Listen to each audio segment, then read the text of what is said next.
Kayo po ba mga bossing ko ay pakiramdam po ninyo na paborito kayo ng kamalasan? Ako po ay may share sa inyo po mga bossing.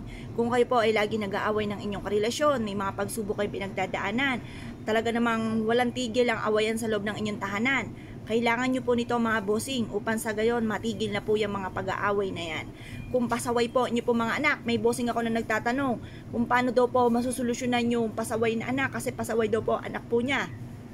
Unang-una po, ipagdasal nyo po ito.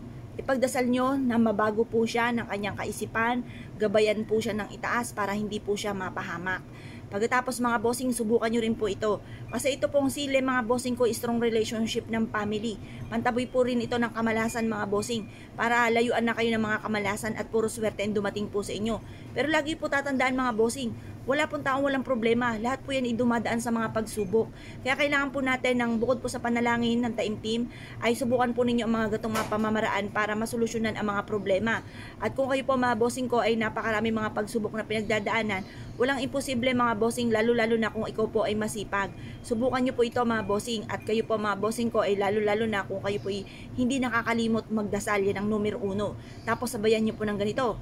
O, kumuha po kayo mga bossing ko ng isang shot glass, isang maliit na baso. At pagkatapos mga bossing ko, ilagay nyo po ito mga bossing ko ang ating sili. Pagkatapos, kumuha kayo ng isang malinis na papel. Isulat nyo kung ano yung hinanaing nyo sa buhay. Halimbawa, lubog sa pagkakautang. O laging kapag yan na si Judith, yan ang bayarin, namumblema na.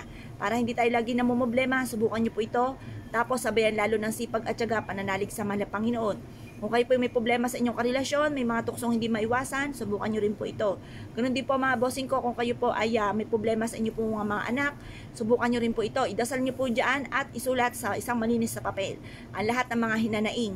Pagkatapos, halimbawa ikaw po ay lagi na pagchichismisan, yung mga chismosang yan na walang magawa sa buhay nila at ayaw asikasuhin ay problema nila. Pero alam nyo po ba, ang mga taong chismosa, yan po maraming problema po yan. Kaya yung ibang tao kanilang iniintindi, ang kanilang chinichismis para malayo-layo yung kanilang kaisipan sa kanilang mga problema, para malibang po sila. Pero yan po, maraming problema po yan kasi minsan ako naging chismosa kaya alam ko po yan. Ngayon pa mga bossing, pero totoo po yun. Naglilibang-libang sila sa ibang tao para makalimutan ang kanilang mga problema.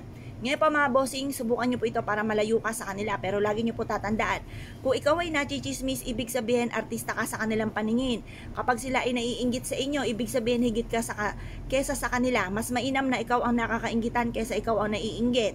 Ibig sabihin, higit sila sa iyo pag ikaw naman ang naiinggit. Kaya lang po, kailangan meron tayong proteksyon upang sa ganun. Manalangin man sila ng masama, gumawa man sila ng kasamaan, ay talbog kagad sa kanila. Hindi tatalab sa inyo, kaya kailangan nyo ng proteksyon.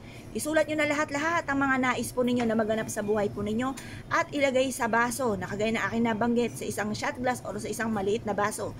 Ilagay nyo rin po ito mga bossing, at pagtapos ay ibilad ito sa sinag ng araw. Makalipas ang alas 8 ng umaga, ilagay nyo po ito at yung baso nga po ninyo na may ipit na mga wishes sa mataas na lugar kagaya ng altar. Or kaya kung may cabinet kayo na sa may gawing silangan, sa mataas nyo siya ilalagay dahil sinulat nyo po may wishes kayo. Kapag binulong lang, pwede sa baba. Pero kapag may wishes, may papel, ikaw ang mismo nagsulat, ilalagay nyo ito sa mataas na lugar mga bossing. Pagkatapos, i-mindset nyo na katapusan na ng mga problema po ninyo.